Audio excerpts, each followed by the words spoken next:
What's up, everybody? I'm Sal Kalani. This is Reggie Steele.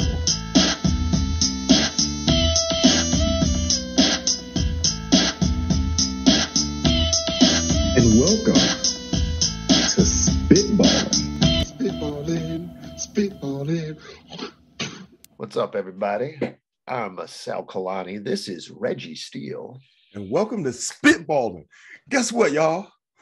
Kentaji Brown Jackson, the first Black Supreme Court justice in the history of the world. We got to see it live and in person. Sal and I saw it with the inauguration of Barack Obama. We got to see that.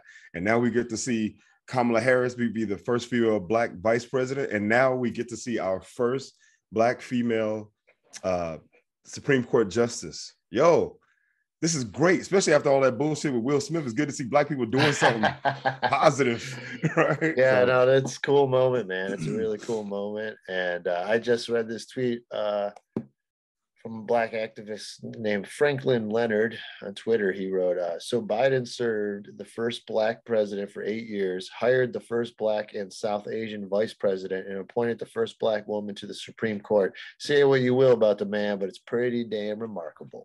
Yes. And I think it's safe to say that he's not racist, right? I think we can say that.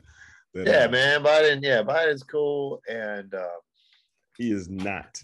He's not. He's gonna have a tough road to hoe coming up, though. The midterms are never easy on the first-time president. Yeah. So then this is what brings me into the drums. So anything else you want to say about Kentaji Brown? It was cool. Did you see the moment when she was realizing it? She's like getting emotional. It was pretty cool. No, I didn't see it. I didn't see any of it. Actually. I just kind of saw everything afterwards. Yeah. Just on the website on CNN.com. Okay, so anyway, this week, just before it was official, but it looked like it was going to happen, of course. The Jimmy Kimmel calls her the Klan mom, Marjorie Taylor Greene. She is. She kind of. I hate to say it, but yeah. Yeah, she's like. No, I don't hate to say it. But go ahead. I mean, it's kind of like she's like, I don't know. She's like white trash with money, dude. Like I said about. It's funny. Her and Tucker Carlson got them potato heads. It's just so funny. Is she from Cleveland? From Cleveland? No, she's Georgia. Oh, that's even worse.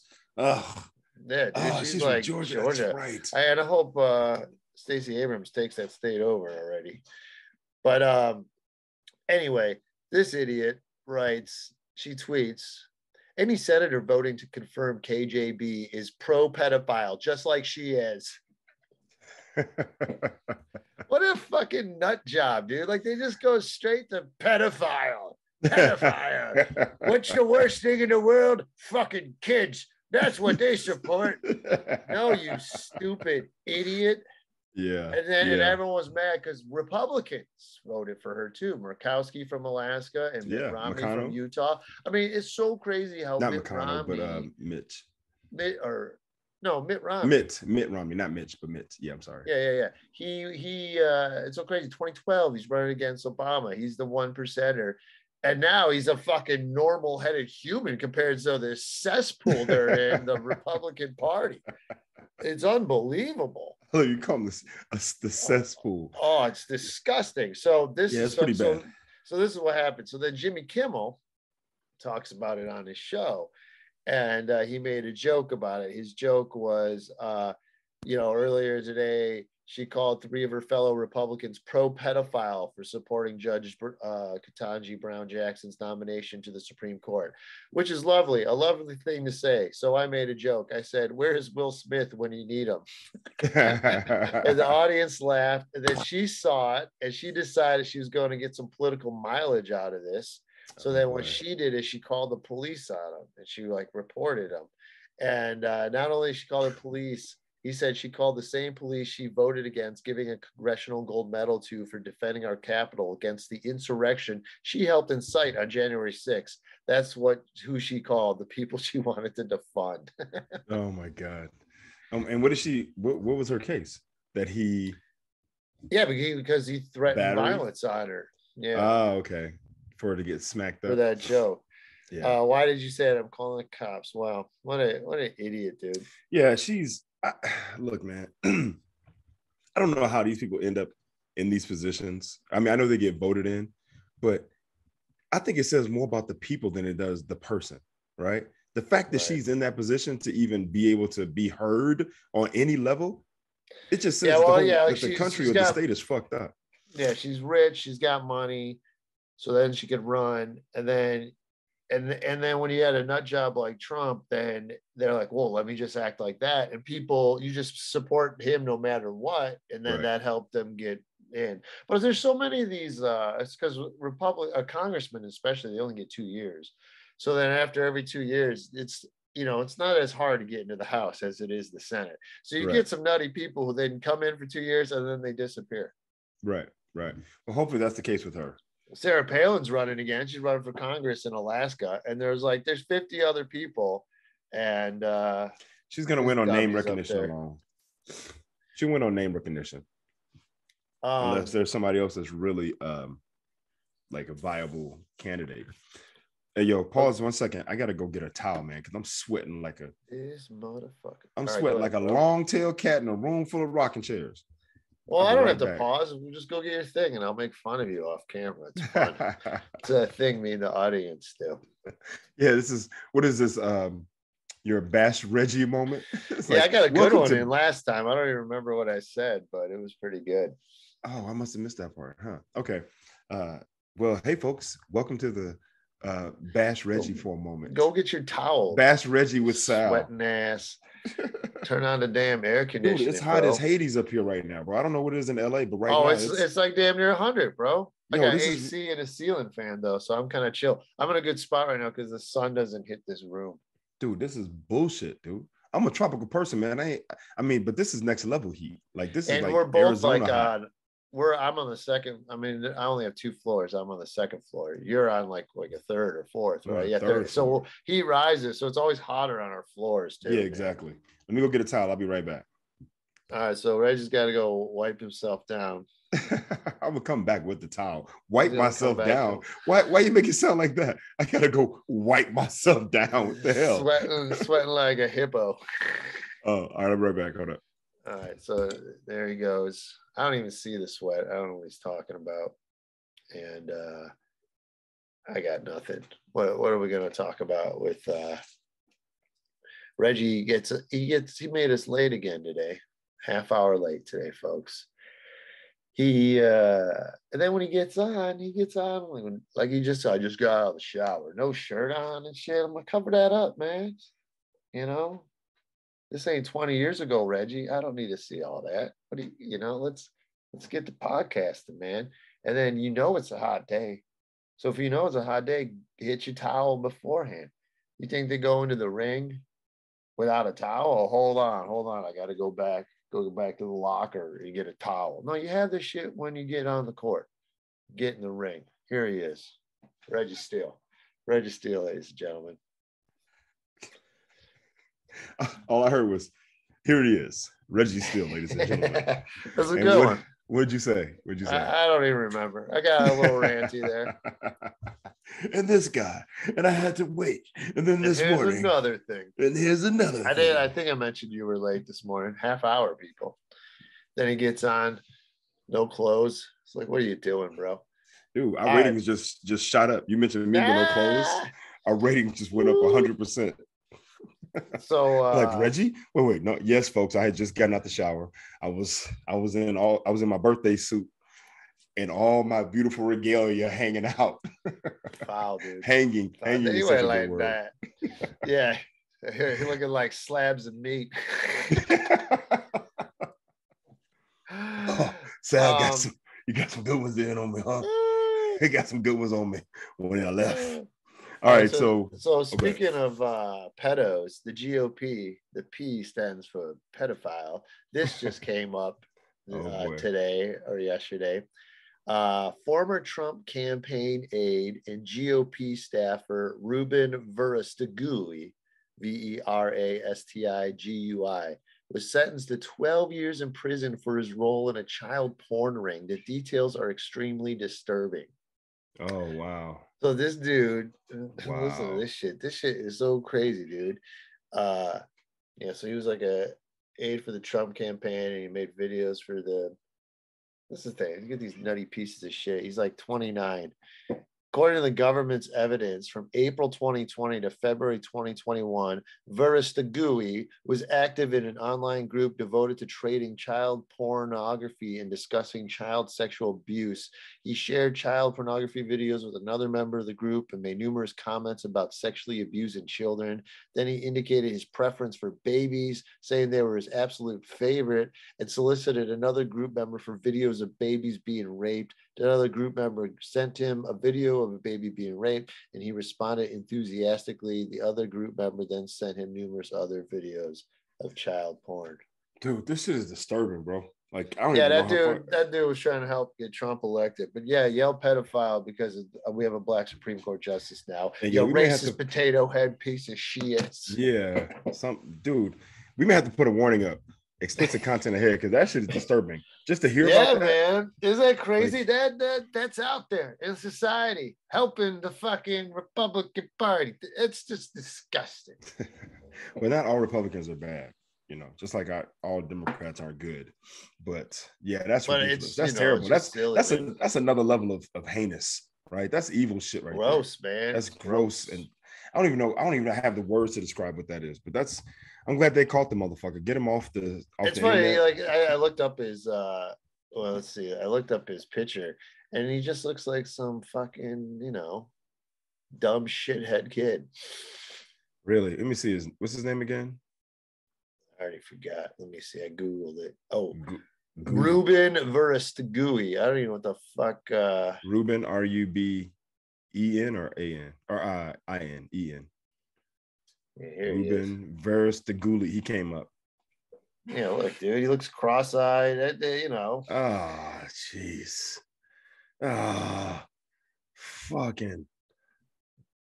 Oh, this dude. Gross, Wow. dude. Please, guilty. There he is, clean shaven. Dude, this is. I mean, I'm glad you showed his image, right? I'm glad you showed his image. Fuck these pedos. No, but I'm glad you showed his picture because then we can put a face to him, right? Because this is the thing. He looks like any other kid, right, like any other young person, right? Like, you know what else looks like that? Mass shooters. Yes, exactly. You hope that these people would have like horns growing out their heads, right? Like have a tail or some shit. Like you'd hope that they would look the part, right? Like they would look evil and disgusting. But no, he looks like a handsome, clean-shaven kid who's like trying to do something. So the point I'm trying to make, we know what he's trying to do. Yeah, exactly. But the point I'm trying to make is that looks, you can't judge a book by its cover, right? Evil comes in all shapes, forms, and sizes. True. So everyone out there listening, yo, keep your wits about you. Just because someone seems nice or looks good or whatever case may be, yo, man, fuck that. You don't know what's happening behind closed doors. This is ridiculous. This motherfucker is like, oh man, yeah, he's gonna get dealt with in prison. Ruben might be Ruben Steiner by the time he comes out. They don't like those Hell guys no. in prison, man. Yeah, Ruben will be Ruben Steiner, Rubina, whatever. He gonna be holding somebody's pocket. Just understand that. And anybody who listening to this that doesn't know what that means, just imagine take the inside of your pocket out, where it's sticking out, and then another motherfucker comes up like, hold my pocket. It's like, oh shit. That's what's gonna happen. This kind of made me. I remember I was kind of working on this joke once in San Francisco, and like San Francisco sometimes like there's too liberal sometimes, and there was this thing on the ballot about sex offenders were pushed a certain amount away from schools. Let's say they're pushing it to the mileage wasn't big enough. Like so they're pushing it more or whatever. Then people are like, well, you can't do that. You're gonna make some people have to move, and they're gonna have to move out of the actual city and this and that. And my bit was kind of like, look, man, if you fuck a kid, there might be some consequences down the line. You know what I mean? F you, I'm gonna feel bad because some sex offender has to move.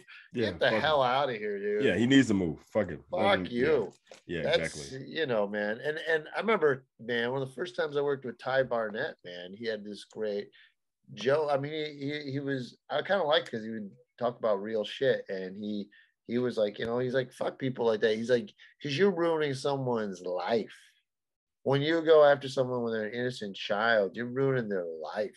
Like they're gonna be, mentally forever. That's always gonna traumatize. So it's just like, yeah, it's way more. It's worse. So, but then they just throw it out there when somebody gets nominated to Supreme Court is disgusting too. It's just so much grossness in the world. That's how we're opening the podcast. We started off on a high note, right?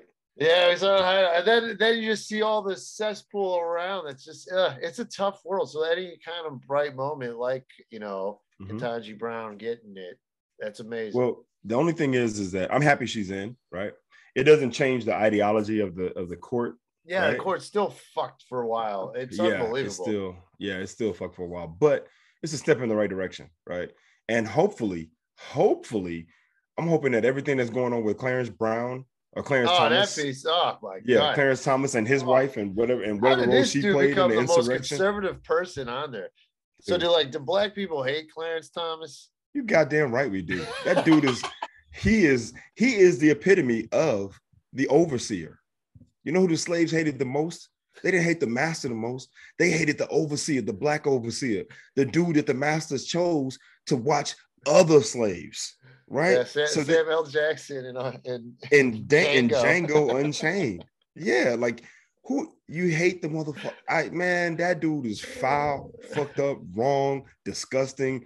Just he's out of place. He's the bottom of the barrel, bro. Like he is it. He's the bottom of the barrel. Yeah, and then his wife was out there trying to help to overturn the election. The anti-American, anti-democracy, disgusting. Yeah. That dude is the epitome of the black overseer. How did he become like that?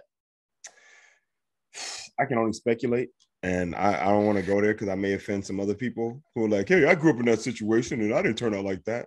Like, but I'm gonna look up how it's just some people, hey, look, man, some people just I hate to say it, we're not a monolithic society, right? Like, so we don't all feel the same. So he obviously however he's genetically coded, that shit is. Oh man, he's from Georgia. He's from Georgia. Oh, see, that's even worse. Oh, he's a point. Yeah. Oh wait. Yeah, he grew up in Savannah though. The College of the Holy Cross of Yale Law School, appointed assistant attorney general in Missouri in 1974. Conservative, telling you, it's conservatism and religion. Them two come together, it's all bad, bro. I wonder too if being a black conservative really helps you get up in the Republican ranks because it's such a small thing. I mean, yeah, you can imagine like, I get to nominate a black Supreme Court justice and he's super conservative. Exactly. He is the walking embodiment of, well, I got a black friend, so I'm not racist. Yeah, right? They're the worst. It's just the one guy. I'm not a racist. Look, I got a black friend. Look, Clarence Thomas, he's black, right? Or it's like I can say this, dude. Right. It's like as a white guy, I can say the word nigga because look, I got a black friend. My black friend Clarence Thomas, he says it's okay if I say nigga, so I should be able to say nigga. He's a black dude. He lets me say it. It's like, get the fuck out of here, right? He is the walking embodiment of all that dumb shit, right? Of all that stupidity, right? How come you won't let me say it? Clarence Thomas lets me say it. Well, fuck you and Clarence Thomas, okay? How about that? You guys go and call each other niggas all day, but I don't want to hear that shit around here. Oh, there it is, folks. Thank you. Good morning. and the end. Oh my God, dude. Yeah, no, Clarence Thomas is he's I hate. Oh, I think I don't want to say a disgrace, but he's pretty bad. Like he's the worst one. He's by far anything. There was something they did recently, and he was the only one that dissented. The only one. That's what I'm saying. He's the worst. Jobs, but he's still the worst. Dude. And he's from what HW, dude. Right? Bush. I'm telling you, first Bush assigned him. Dude, he is the guy. He's the overseer where the master comes in and says, give me a name. We'll just say what's a black slave name? I don't know. I ain't touching that one. I was just thinking about roots. It's Kunta Kinte, there was Chicken George, right? Well, no, Kunta Kinte was his African name. What was his slave name? Well, we'll call him. We'll say Toby, right? Yeah. Master comes in and Massa, not even Master. Massa's like, Toby, you done a bad, no, Toby, you done a bad thing. I think he deserves 3 lashings. But then the overseer, the black overseer steps in and like, Master, I don't believe that's going to be enough. Toby need to learn a lesson. He tried to take more food than he was supposed to. I think 37 lashes is enough for him. And then the master looks at him and goes, my God, man, what is wrong with you? That could kill him. It'll send a message to the others. That's fucking Clarence Thomas. I'll tell him to his face. Fuck him. What's some lines that Sam L says in the movie? I can't remember. I remember he's like, what's he doing on that horse? He said, what is that nigga doing on a nag? That nag. What? He said, now, this is my guess. What is that nigga doing on a nag? Right? But the one that got me the most was this one right here when he's sitting in the library and he said, they ain't here about no Mandingo. They here about that girl. Django and that girl got something going on. Right? He's sitting there, he said, if you want to find out what's going on, when you do something to that girl, we're going to find out what's what. I was like, this motherfucker. Oh my God. And he played the character so well that I was like, I really hated that dude. Like in the end, when he got shot, when he goes, where at the end, when Jamie Foxx, right before he dies, and he says to Jamie Foxx, he goes, I counted 6 bullets. And Jamie Foxx goes, well, I counted 2 guns. Right? Because then he stood up, he was like, I like when he straightened out his leg and shit, like he could walk the whole time. That was it. Like he's sitting there like this, and then after he shot this person, that person, the other person, there was 6 bullets. Then he goes, stands up. Yo, man, if you do that all the time, your leg would be fucked up, and you would end up walking like that. Exactly. Stands up and he goes, he says, what? I counted 6 bullets. Well, I counted 2 guns. Right, so I got another full one just for your ass. What was his name? I forgot his name. Oh, because Leo always says it. Yeah, what was his name? And that's one of my favorite movies, by the way. Oh, me too. I think that's my favorite. Well, of course, my favorite Tarantino is Pulp Fiction. Pulp Fiction, yeah. But my number 2 is Django, because Django is like, I love what's his name too, the German guy. Stephen Waltz, Christoph Waltz, and like he's so good. But then that they're working together, it's almost like a road thing. They're bounty hunters together. They're getting the worst type of people. Oh, dude, it's so cool. And yes. and then it's typical Tarantino in the end. So Pulp Fiction. All right, so let's rank them. That'll be okay for me. Right, so what's your number 1? My number 1, damn man, my number 1 for the longest was Pulp Fiction. Easy. It's gotta be. Yeah, no question about it. But that was purely based on. I can't. Every vignette was amazing. I didn't care for the beginning of the John Travolta one at first I was kind of like but it got better toward the end, right? It picked up. What the drug part? Yeah. Dude, that shit's funny as hell though. When at the end when he's like, stab her 3 times. No, just doing what? Yeah. She's like, right? But when he's like, fucking Lance, pick up Lance. Right. No, it was good, man. It was good. I think of all of them, I love the cafe at the end. I love the beginning for sure. I love the Bruce Willis with Ving Rhames, right? And then, obviously you love the house where it's like, what am I doing back here on Brain on Brain Detail? Oh, that's the best. The end is so funny. We love every time I touch brains, I'm Superfly TNT. I'm the Guns of the Navarone, right? Like, yo, that joint. Not good to have a race car in the red, Reg. Yes. Oh, a race car in the red? Oh, you a race car in the red? Well, you know what? He said, you're a race car in the red? Well, I'm a mushroom cloud. Oh, I'm a mushroom cloud land motherfucker. I'm the Guns of the Navarone. Every time my hands touch brain, I'm Superfly TNT. You know what? You switching and you picking up this nigga's brains. Yeah, we switch. What am I doing up front? Yeah. Oh man, that's so funny too. To make you laugh at someone getting shot in the face, it's unbelievable. That is so funny. You wasn't hit a bump. Oh shit!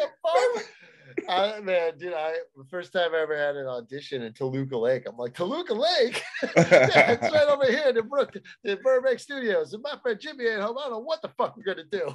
Yeah, exactly. Oh man, such a good movie. So all right, so Pulp wait, Fiction. that's not your number one. What the fuck's your number one? No, that's my number one. That's my number one. But it Django, has to be. Django, It's just too much classic. And the problem is we grew up like that's it. It's ingrained in us from the beginning. Like that's been there forever. That's but a lot of people loved Reservoir Dogs. Reservoir Dogs is cool, but it ain't as cool. It's not as funny. It doesn't hold up as well. Yeah, those characters aren't as good. Yeah, the characters aren't as rich, but it was cool and original, but the budget's lower. You could tell. Yeah, absolutely. So what I'm saying is Pulp Fiction is my number one. If Pulp Fiction is here, Django Unchained. Yeah, hey, me too. Django's there. Right? Django's good. Django's right my number two. Right. All right, so we got our first two. Okay. My next one. What's three? Three's gonna be tough now. Oh, no, for me, was it Hateful Eight? Hateful Eight. Oh, I loved Hateful Eight. What the fuck? Dude. That's one of the worst ones. Are you kidding me? No, it's the so dialogue, long and slow and long. My God. It all happens in a cabin. You have that advantage to shoot outside this beautiful snowy thing, and there's only that in the beginning, and that's it. Dude, it's like a play. Dude, it's like a play. It's so good. I mean, the dynamic between the characters, dude, the dialogue. Walton Goggins, Samuel L. Jackson, Tanner Chayden showing up. Oh, you gotta be kidding me. So throw some memorable lines like the other ones we just mentioned. Okay, how about this one? He goes, "Yeah, I remember your boy. Yeah, he was on his knees begging for a blanket." The Samuel L. Jackson when the guy sucks his dick. Yeah, he makes the guy. He said, "Oh, and he went down far too. I made him go all the way down." He's sitting there talking. That's the part you remember, Rich? Well, because remember the general was sitting in the chair the whole time, right? And he's a Confederate general, right? And you got Samuel L. whose history is shaky at best, right? He was a part of this thing. He was a part of that thing. I do like Sam L. in it. It's cool seeing him in that role. Yeah, but dude, nothing. I hate it just in the cabin the whole time. Dude, I loved in the stagecoach when they that part's kind of cool in the beginning. But what's his name? Russell. Yeah, Kurt Russell. Samuel L. Walton Goggins, and I forget the girl's name or the woman's name. When they're sitting there. And he's like, "Oh, I got the letter. This letter's you got the Lincoln letter. You got the Lincoln letter. Let me see. Oh, Mary Lou is good sitting down for the night, dude, right?" And she's like, "Oh, it's like, sake, so crazy." That has his moments, but bro, it's over 3 hours long. Me no care, man. Me no care. All right, here's my number three. Okay, Inglourious Bastards, baby. Oh, that's right. Yeah, I mean, come on, dude. Aldo Rain, come on, dude. That's amazing. No, you're right. You know, it's funny is I'm like Pulp Fiction, Django, Hateful Eight, and then you throw out Inglourious Bastards, and I go, all right. Okay. All right. So now we're back to normal. That's three. Now wait. All right. So killer Nazis. Because here's the other ones. Well, hold on, though. You gotta get my Brad Pitt impersonation. Say, hey. We're going out there, we're going to kill us some Nazis. So, you're going to get it. Okay, well, we're going to leave you a little something so they know what you did. I'm going to ask Joanne. Well, hold up, though. You're going to take off that Nazi uniform? You're going to take off that Nazi uniform out there, and they're going to forget what you did, but we ain't going to, that carving. But hold up, though. Christoph Waltz at the beginning of the movie at the house. Oscars. Dude, at the house, in the cabin. And the people and talking to the guy, the how tense that scene was. Oh, right? that was that opening. That opening, and then switching up the language. Yeah. Right? Yeah. He's drinking that milk, and he looks all like cheerful, but he's just he's saying some Nazi killer. Dude, looking for Jews. And oh my goodness, that movie's good, man. That movie's really good. So, and what's her name when she's running off in the distance? Yes, yeah, I forget. And they shot at her, right? We suck. We suck at the. But we did. Okay, just for the record, folks out there listening, We didn't discuss the fact that we're going to talk about Quentin Tarantino movies today. This is how Sal and I get down. All right. So I hope you're enjoying it. Okay. So, all right. So number one, so we're in agreement on the top three. Number one is Pulp. Number two, Django. Number three is Glorious Bastards. Now, for me, four. Oh, now, this is what I want to put for four. Because all that's left now. Okay. And there's one I didn't see. There's something about the vampires or something. I never saw that one. Yeah, but that doesn't really count. These are the ones that count that he wrote and directed. Okay. Okay. So you got also ones would be Jackie Brown, Reservoir Dogs, Hateful Eight, Once Upon a Time in Hollywood. I like that one too. That's my number four. It was Once Upon a Time in Hollywood. Because it's funny. Leonardo DiCaprio is so funny in it. Brad Pitt's funny. It's so funny to me. Okay. And the first time I saw it, I thought it was funny, but I was pissed off about the trailer showed Charlie Manson, and that's the only time he's in the movie. So I had a different idea of what it was going to be, and they never went back to it. So then once I knew what it was, and then I see it again, every time though, when he's doing that acting scene and he fucks up and he goes right back, and it's so good. Hey, dude, hold up. I'm sorry. I got to switch it up, man. I'm sorry. I got to switch it up. Oh, already. I got to switch it up. I only got to switch it up. You're changing the top three? Nah, I'm not changing the top three, but if you're saying number four, what's your four then? Dude, I love both Kill Bill 1 and 2.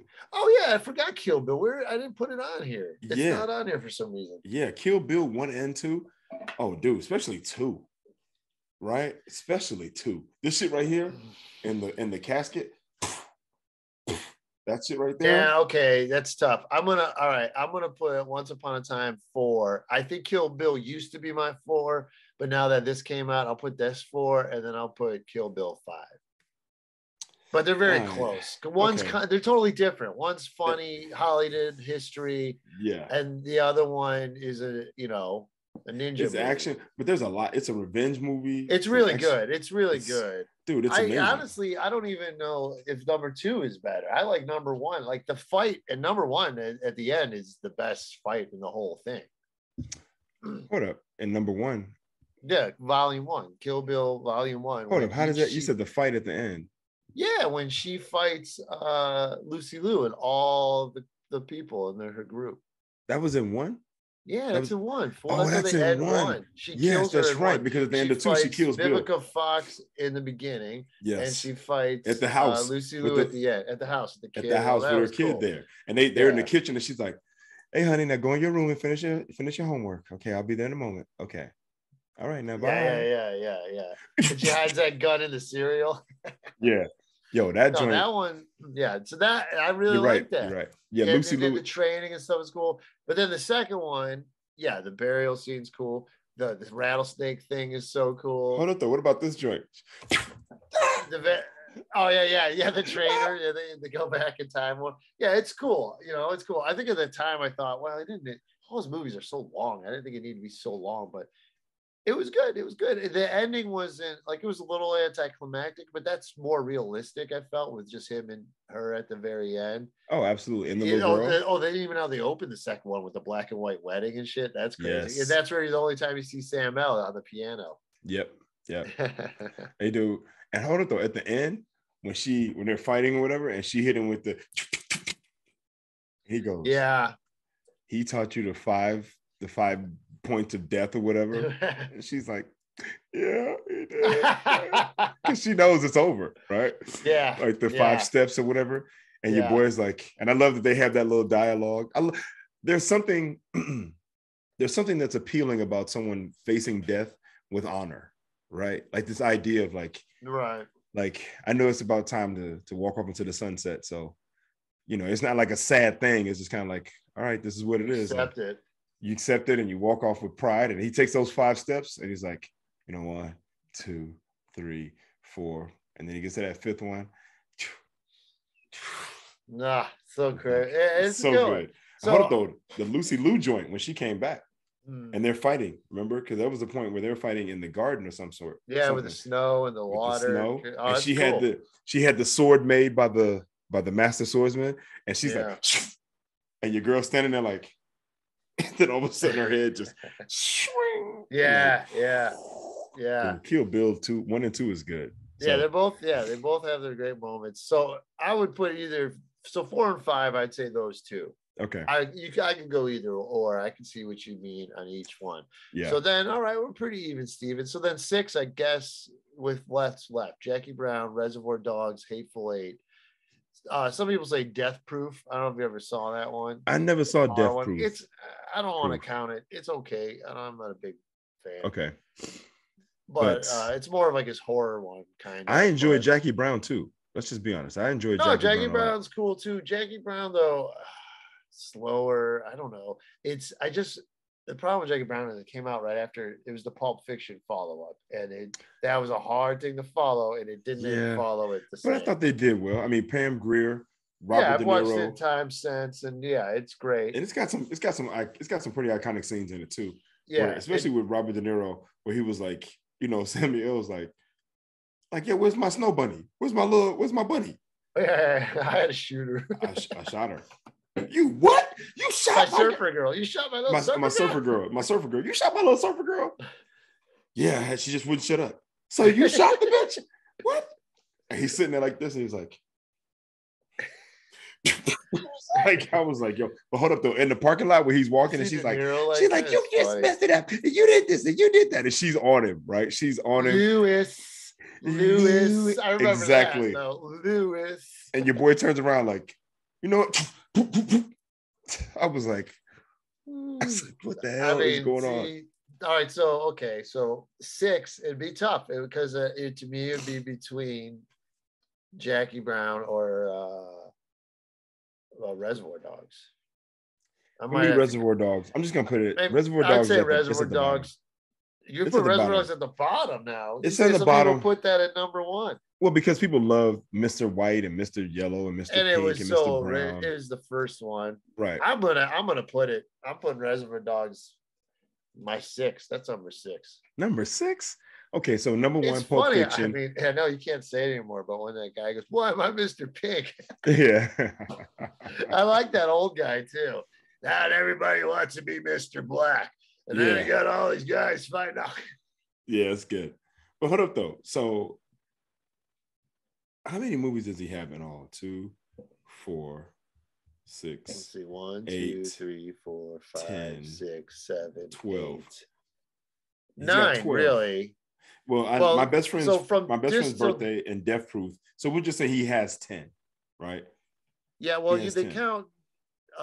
He has 10. Yeah, Death Proof it counts as so. It's Django, Jackie Brown, Reservoir Dogs, Pulp Fiction, Hateful Eight, Death Proof, and Inglourious Basterds, Once Upon a Time in Hollywood, and then Kill Bill.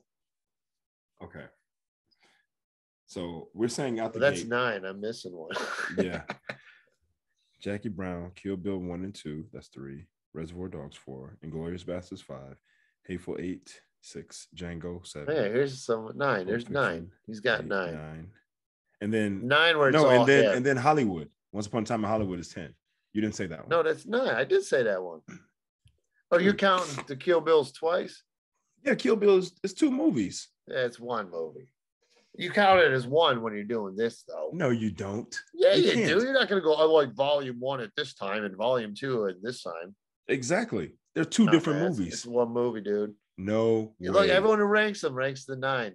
Oh, look, me no care what anyone else says, man. I'm telling you, they're 2 separate movies. No, one has a beginning. The first one has a beginning and an end. It's 2. It counts as 1 because he filmed them around the same time.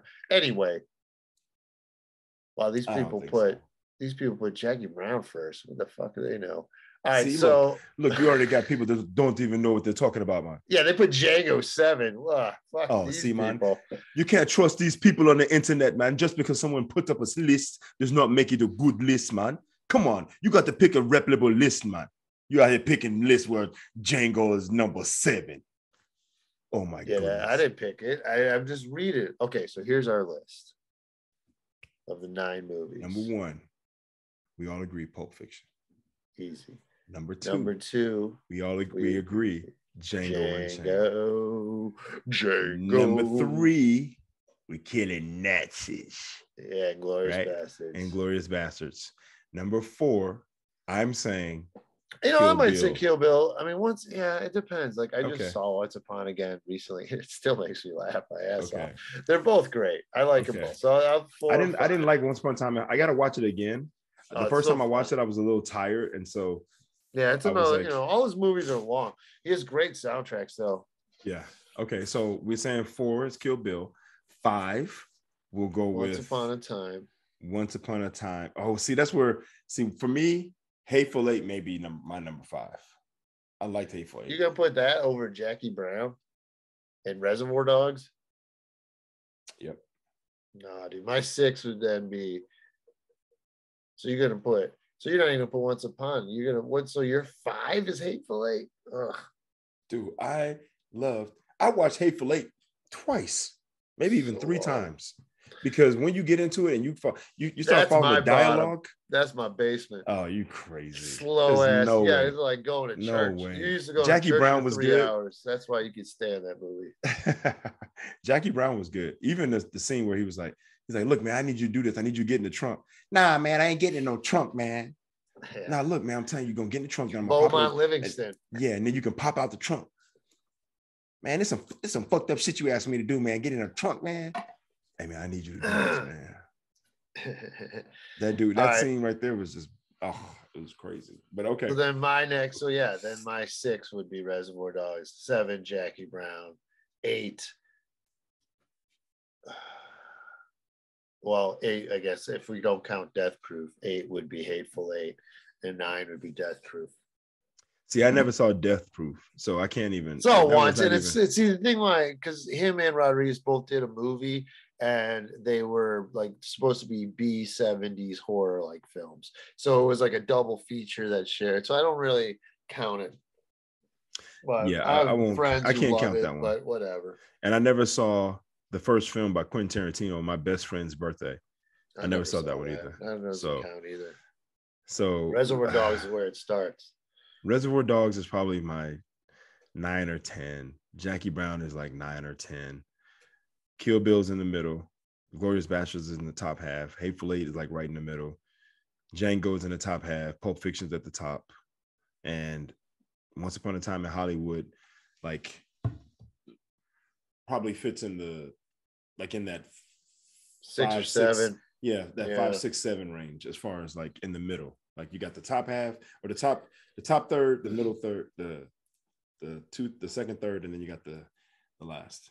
Or actually, I guess it's 10, right? So I can say the 9. Yeah. So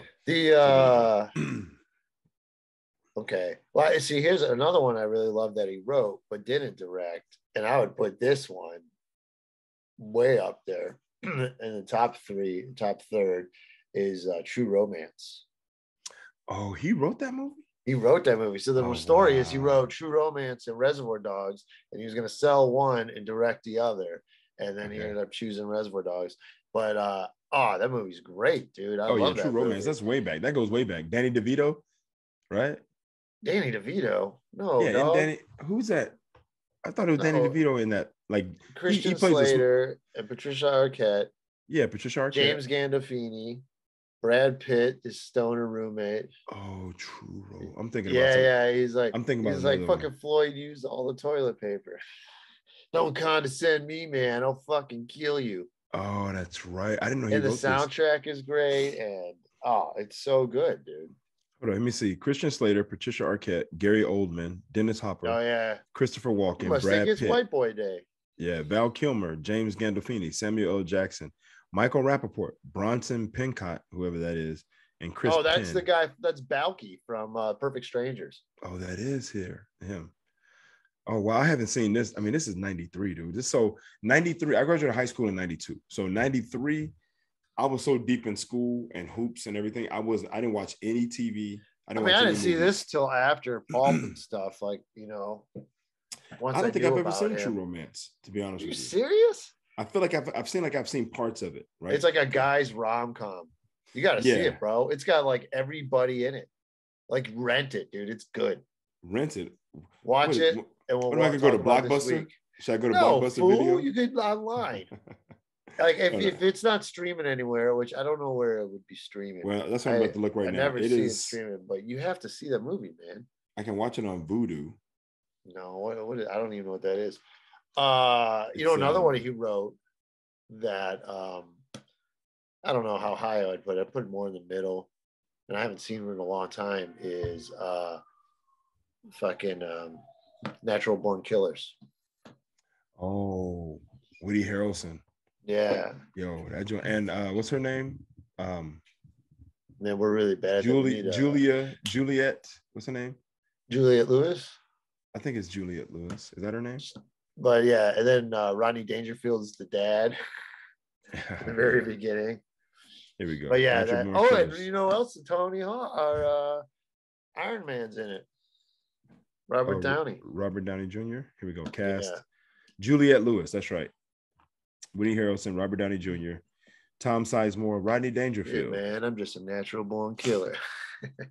Hey man, speaking of Rodney Dangerfield, not trying to segue into anything else since we're talking about movies, but I have been watching a lot of Rodney Dangerfield clips from his appearances on Johnny Carson, late night spots, and just comedy sets.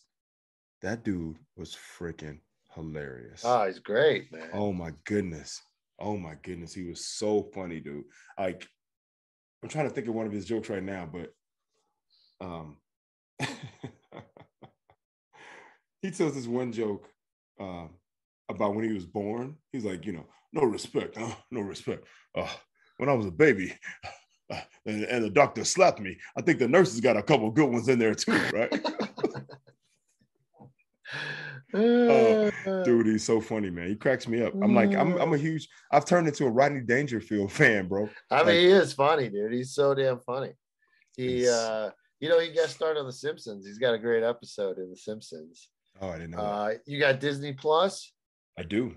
You should watch it. It's on the Disney Plus. I think it's I could send you the season, but it's like 6 or 7 or 8. Okay. I think it might be 8, but he plays Mr. Burns' son. Oh, really? And he becomes good friends with Homer. Okay. All right. It's really good. Today. Oh, it's funny, dude. He does a lot of classic Rodney stuff in it. Oh, so, dude. Back to school, right? I love him. Yeah. My favorite Rodney Dangerfield appearance, and it wasn't even about him, but on Caddyshack, dude, I watched Caddyshack. That's what blew him up, man. Dude, I watched Caddyshack probably a year ago now, just on something like, I haven't seen this in a while. Let me pop this in. Dude, watching it with like fresh eyes, I swear to you, when I say Rodney Dangerfield stole the show, right? Yeah. Like every scene he's in, I love the part where he's in the golf shop and he goes, oh, this hat. This is a terrible hat. I mean, I wouldn't be caught dead in this hat. And then the guy walks in with the hat on. He goes, I would never be caught dead in this hat. Oh, hey, but it looks good on you. Hold on. That's it. And when he's on the golf course, bro, and he's got the music, and he goes, hey, turn that up. That's my song. Dude. All right, everybody out there in podcast land, if you're listening to this right now, stop what you're doing and go put on Caddyshack and just watch Rodney Dangerfield. I promise you, it will make your day better. Did you hear probably there's that great story, one of my favorite comedy stories with Eddie Murphy, and he was saying when Rodney came to the New York club and Eddie was a young, kid, and he saw him and he goes, hey, he's like, Ronnie, we stick around. We watch my set. He's like, sure, kid, go up there. He goes up there. He does this thing. And afterwards, he had a great set. But he goes, hey, good set, kid. But you swear too much. That's not going to help you. You can't swear that much. And then like 5 years later, he's in Vegas. And Eddie Murphy goes in the bathroom. And in the urinal is down the way is Rodney Dangerfield. And he looks up at him. And they look at each other. And Rodney goes, hey, what do I know? Oh, I mean, because Rodney was clean. He was funny and clean. Like, but he's also a throwback from a different era, right? Like a different time where it was like, if you curse, it's all bad. And then obviously Eddie was the face of a new beginning, like a new time, right? Right. He was basically like the voice of a generation in the sense of like being at this transitional point where television and movies and content and what you can say is on a like, you know, I mean, but not I can't say that completely, because Richard was, you know, he cursed a lot during his time too, and he was very vulnerable. So no, I It's can't different say that. style. He's more like the one-liner guy. It's unnecessary to really swear. Well, Rodney, but I'm thinking about Richard Pryor. Right. Richard, he had all these stories, and then Eddie, honestly, I mean, if we're transitioning from movies to comedy, I know a lot of people talk about Eddie Murphy being the one for them and this, that, and the other. But if you think about it, he did 2 specials, Delirious and Raw. He did Delirious at 21 and he did Raw at 25, right? You don't know Jack. You haven't lived. I think he was 22, but yeah.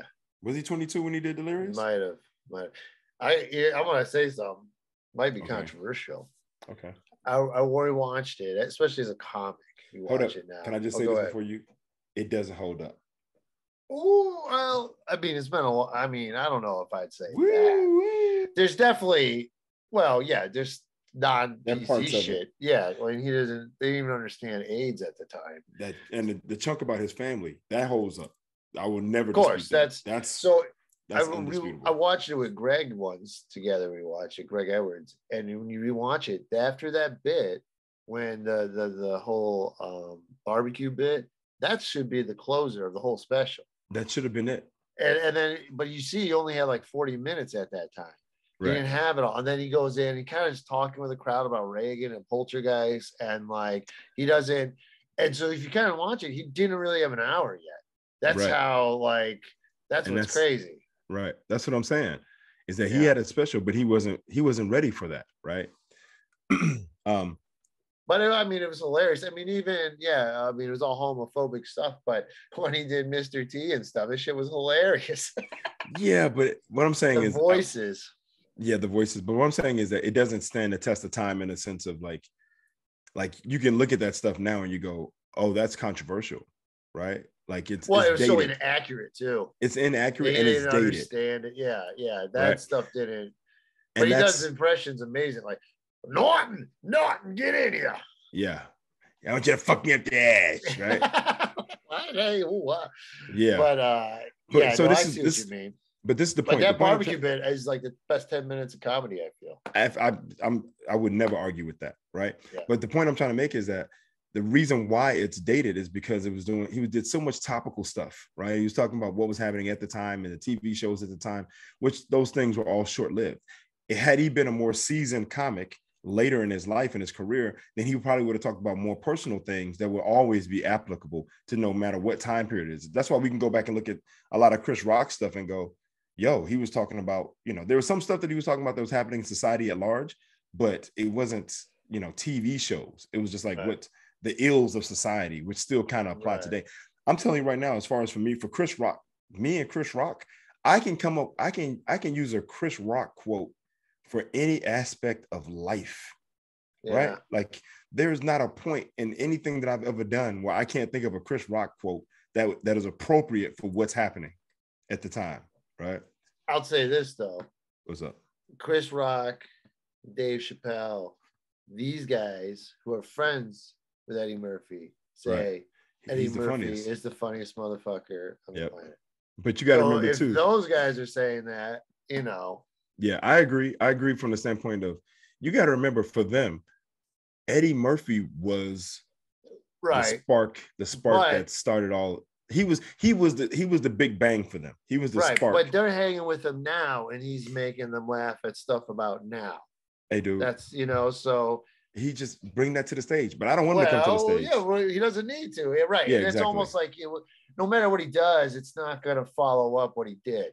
Exactly. But he's only going to be. It might. No. He's so goddamn dude. Eddie Murphy. The way if they're saying he's as funny as he is, and the way he does impressions, he could crush, dude. Dude, this is the problem though. There's been so much water under that bridge. There's been so many things that haven't been addressed. There's been so much that's happened. Yeah. Where does he start?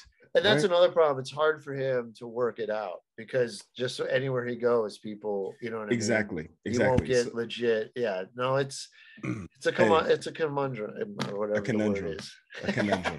I'll play like this. This is the classic situation of you'd much rather let them think that it would be amazing than to than to come out and prove that it isn't, right? Like that whole saying that it's better to be thought a fool than to open one's mouth and remove all doubt, right? Yeah. So, talking about comics and comedians and Black people and blah, blah, blah. I was looking through some pictures last night and I found this photo of 5 dudes, 5 Black comedians, or five comedians that are Black that are out of the Bay. And check this out. Photo. Look at this. Let's see. We got let me get Greg Words, Avery, Kamal, Reggie, and Julian Vance. Yeah. And then in this picture, you have 2-time Academy Emmy Award winner in Kamal, 2-time Emmy Award winner Kevin Avery, who we've had on the show. Kamal got 2 Emmys too. Wow. Yeah, he has 2 Emmys. He's nominated for 3, I think. And then you got Greg Edwards, who's writing for Comedy Central right now, and who had Thug Notes, which was very popular, right? And then you got Julian Vance, who moved to New York and stopped doing comedy. And then you got me. Hey, well, speaking of, we had hip hop musicians open the show last night, Reg. First time. What? Really? Yeah, and it was good, man. It was good. Like this, I want to get this guy on the podcast, Reg. I want to get Seb on the podcast, man. I played one of the songs earlier. Okay. You talked about his song. Hold up, just before you move on. I met a young rapper. So this week on Monday, I went to an Arena Football League game. Oh. The San Jose Panthers against the Vegas Nighthawks. A longtime friend of mine that I grew up with, her son plays for the Vegas Nighthawks. And so that's crazy. Yeah, he left me tickets. He left me tickets for the game. And so I went to an Arena Football game, dude. First time ever. And I'm telling you right now, dude, I didn't know this, but there's a whole subculture of people who are like Arena Football League fans. I'm talking about coming in with jerseys and excited and amped about the game. And like they give away footballs every time. If a football gets kicked in the stands or it gets thrown in the stands, you get to kick the football, dog. So where was it at? It was at the San Jose. Here's her son right here.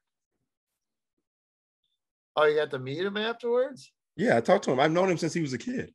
His name is Jordan. I've known Jordan since he was like literally 3, right? Since 2 or 3. And so now how were the seats? Did you get good seats? Oh, dude, we sat right there. Actually, it would have been better to sit a little bit higher, right? It was just, it'd been better to sit a little bit higher because you have a better view. But the seats were right there at the field, bro. Damn, dude, you got your field. Who'd you go with? I went by myself, but his mom, who I've known forever, she flew in to surprise him and to surprise me. So she surprised both of us by flying in that day from Atlanta for the game. So she and I sat together. Play? Tight end, receiver? He's a wide receiver. And he's 6'7". He's 6'6". Damn. He did well. He had one pass in the end zone. They threw right behind his head, but it hit both of his hands. He was running and he did one of these, and it's just like it went right through his hands. Like, dang, that would have been the touchdown. But then the next play, they came right back to him, and he caught it across, going to like a slant, and he tried to break the goal line, but his knee hit the ground at the 1 yard line right before the ball broke the plane. So and he had a couple. Did they win? Yeah, they beat the San Jose Panthers 53-27. The game is so fast, yo, right? Like, yeah, it's only 50-yard field, right? Right, it's something like that, but it's and they throw them into the walls and shit. Dude, I'm talking about people. There was this family sitting in front of us. It was like every time players would just get slammed into the wall, these guys, and I mean, it's happening right here, like boom.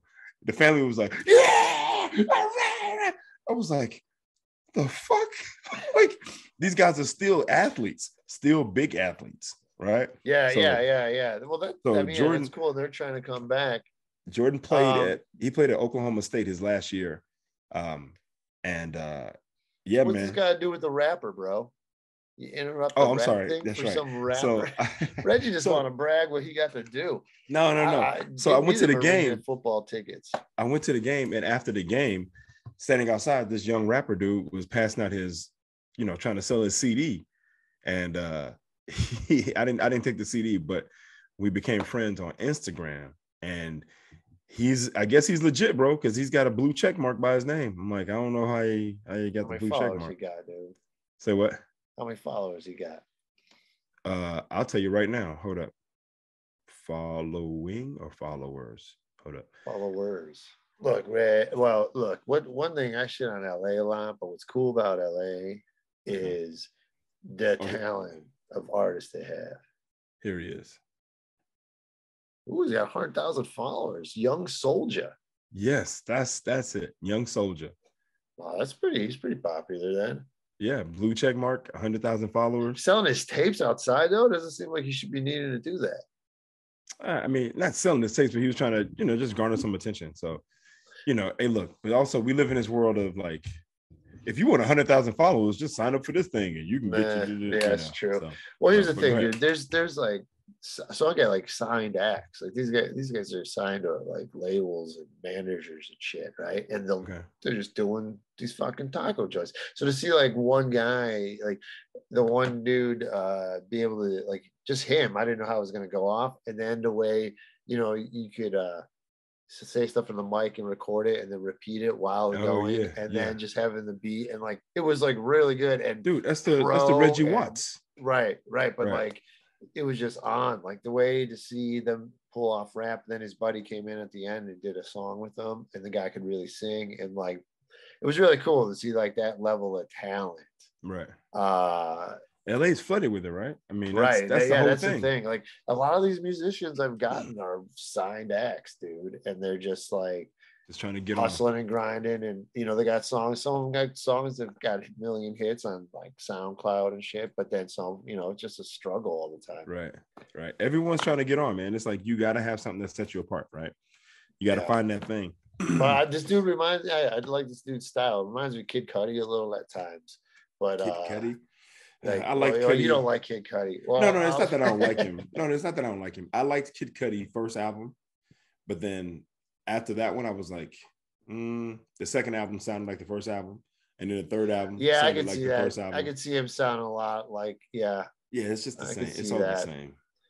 Yo, let's hear this guy real quick. Let's see what he sounds like, because I haven't listened to. Young Soldier. One of the things that's preached is it's all interviews. Yeah, dude, that's whack, bro. Your rapper's whack. Mine's way better. You silly. All right, I'm gonna play this guy's next. All right, he said your rapper's whack, bro. I got one of the joints over here. This is Seb in the Seaside demo.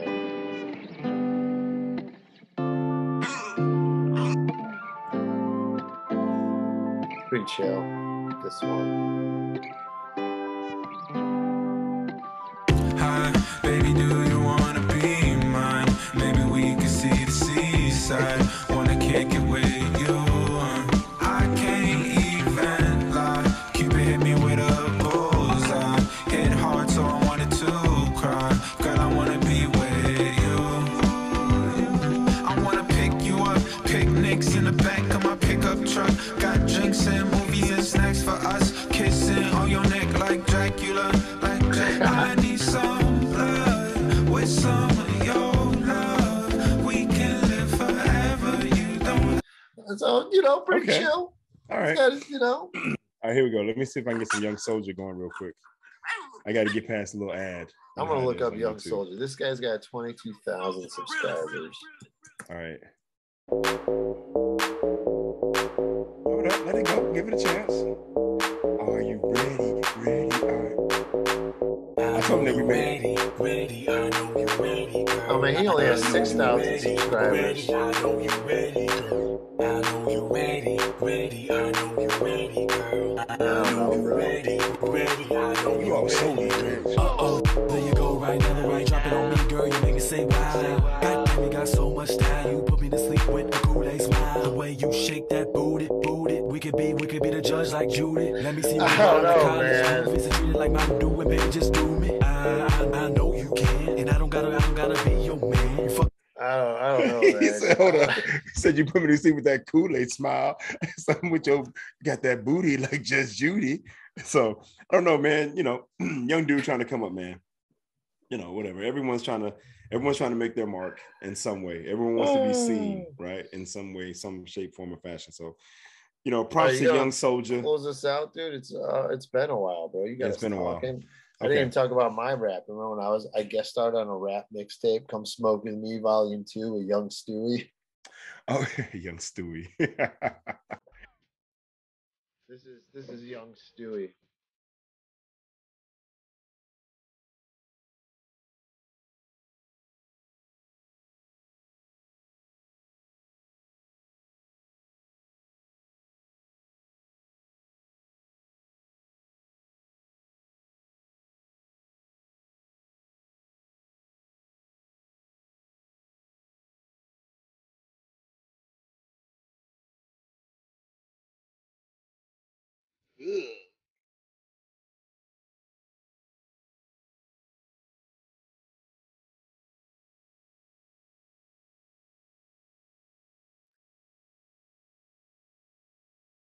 Oh no, turn it off. Right, My man said, I've been around the world from Atlanta to Jamaica. You know how far they are from each other? It's like 300 miles.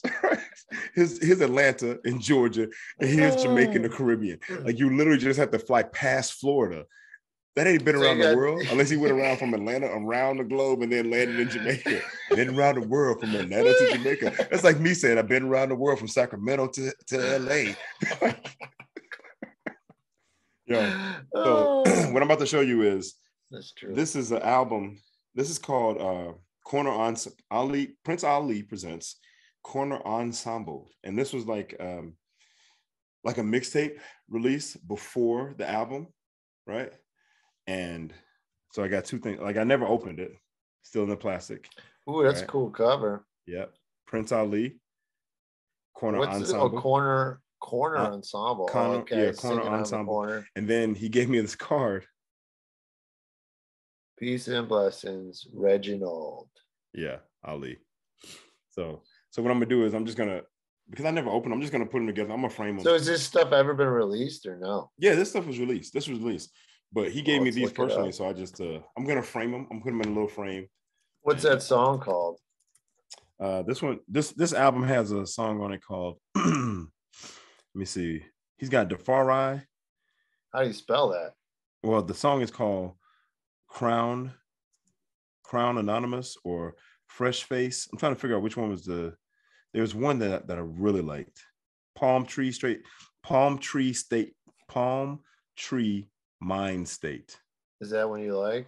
Yeah, because that one's got Ishra, Pacific Suns, and Faraz Sahib.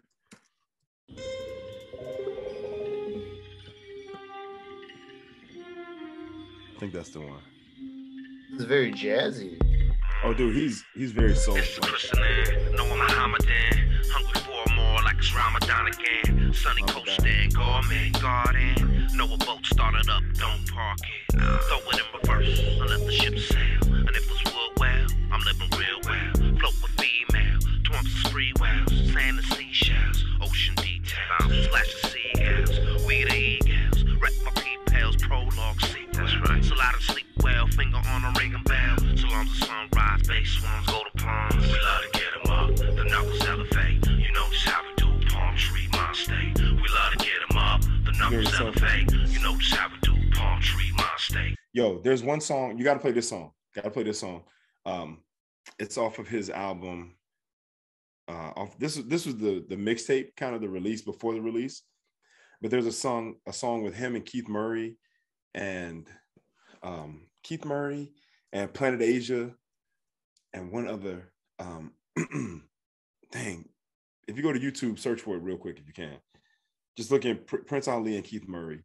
Black cats can see that, but when they're dressing casual, Prince Ali on the set, it's Lieutenant Major General for you, cadet. Cats is major. We major. Ready? You're all up in the game and don't deserve to be a player. Haven't helped irrelevant, I pitch straight from the hip. Bullpen, brigadier, pedal with feather merchants. Sandblast your catamaran right out the dry dock. Jack London Ferry won't stop soaking your iPod. Fortune teller speakers, he splitters aim at the Cyclops. Duck season pellets and mullets, archery, fine arts. Louisville sluggers, they swinging, I'm throwing sidearm. Raleigh fingers, knuckleballers, home plate, Argonauts. Talking like you're holding my stirrups up while I walk.